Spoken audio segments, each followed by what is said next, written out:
industri perkapalan, ya, kalau kita bergerak sedikit keluar ruangan ini sampai berdiri di pinggir laut, industri, ketemu apa, lihat itu mau bikin kapal pesiar bisa, bisa kapal feri bisa, dan bisa banyak yang bisa kita bikin gitu. Tetapi ini soal otak yang otak pedagang mumpung, ya, bukan otak industrialis, bukan otak yang jangka panjang. Ya udah, nah nanti kegiatan krisis salah ini, wah pengaruh eksternal, wah ekonomi regional, salah itu.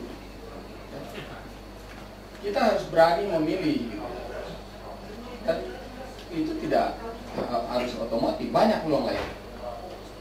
Taiwan dia tidak ambil otomotif, ya. Tetapi ada sekitar 20-an produk Taiwan itu adalah penguasa pasar nomor 1. Ya, penguasa pangsa pasar nomor 1. Dia masuk di yang kecil-kecil, CD-ROM, ya, stick golf, apa ya. Nah kita dari pacul itu bisa ada stick golf itu kalau jadi. Nah ini pacul pun enggak maksud saya. Ya, produk-produk pertanian yang lebih sederhana tapi pasarnya ada itu enggak.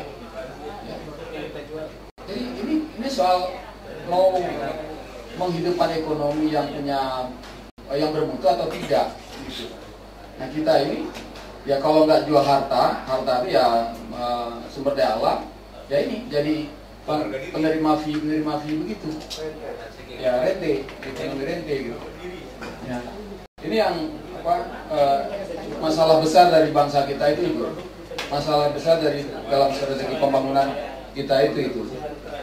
Nah, saya kasih contoh lagi soal predator. Saya perjelas sedikit soal predator itu ya. Kembali ke contoh sepeda motor aja deh, ya. Kenapa pemakaian rasio per penduduk misalnya sepeda motor itu di Singapura atau di Jepang rendah? Ya karena pemerintah itu bertanggung jawab dalam kebijakan perumahan. Dia diarahkan supaya masyarakat kota itu tinggal di yang vertikal, pemerintah yang bangun gitu ya. Kemudian dari situ lebih mudah dikoneksikan dengan angkutan umum.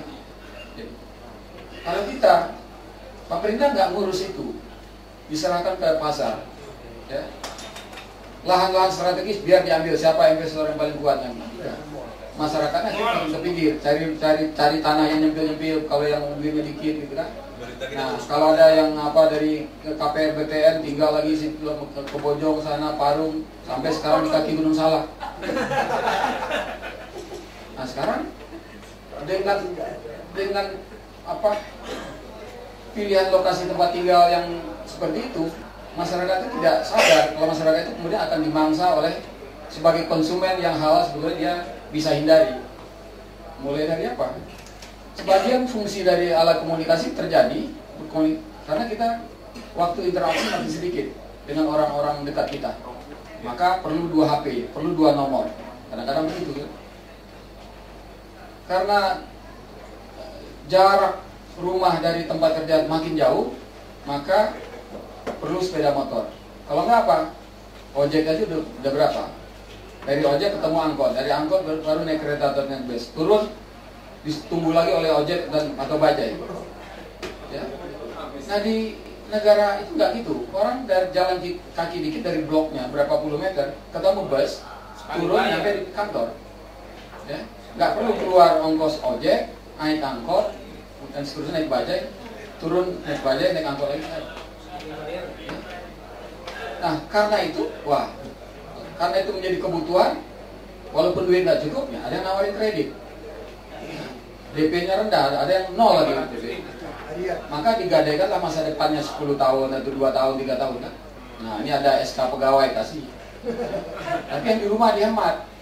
Maka lauk pauk menjadi dibatasi gitu kan. Ongkos buat anak disuruh hemat ya, uang jajan anak dikurangi gitu. Kenapa membeli sepeda motor? Itu predator namanya. Ya, itu korban predator.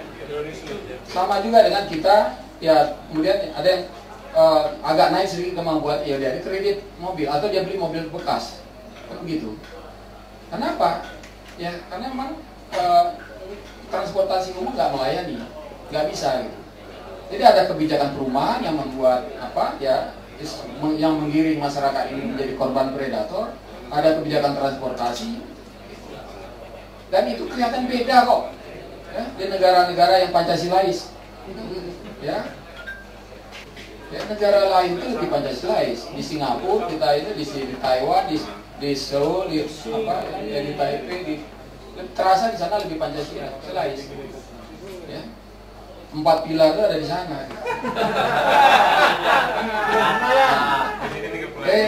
Ini sebenarnya memang memerlukan dekonstruksi besar ya, supaya kita sadar bahwa kita ini tersesatnya jauh.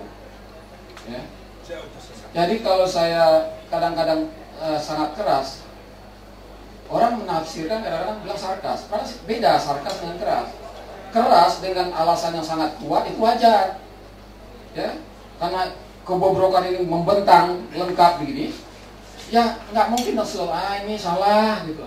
Masa mau ngomong begitu juga? Ini ngawur, ini predator ya, predator kok. Jadi mau bilang gimana? Nah siapa lagi yang mau bilang kalau bukan saya? Politisi masih setengah-setengah, nggak mau dia ngomong terus.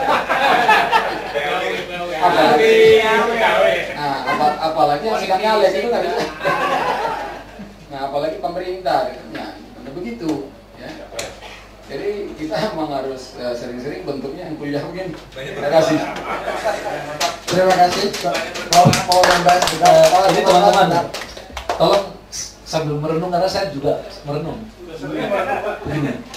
Ini kan semua ini ya keluhan, kecewaan, ya, kegalauan dan seterusnya ini kan sudah kita semua sama lah.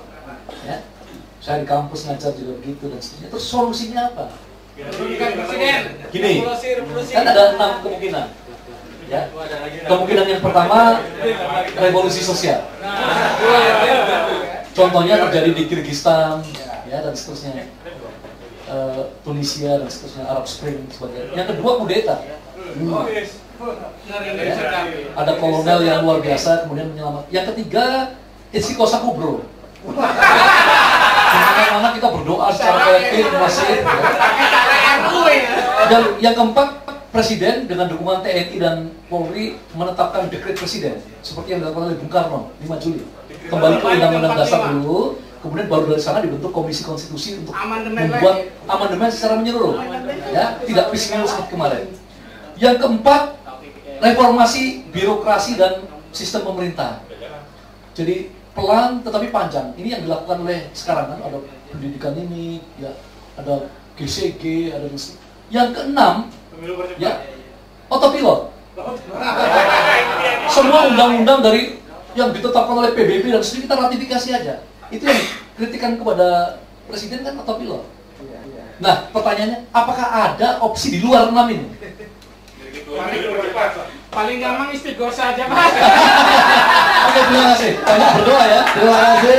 Mungkin saya tuliskan nanti kita undang di forum legislasi untuk RUU perindustrian. Jadi kita bisa tambah dapat pencerahan dan teman-teman saya tidak mengambil kesimpulan. Yang jelas kita dapat ilmu, dapat pencerahan. Mohon kita ikuti. Saya assalamualaikum.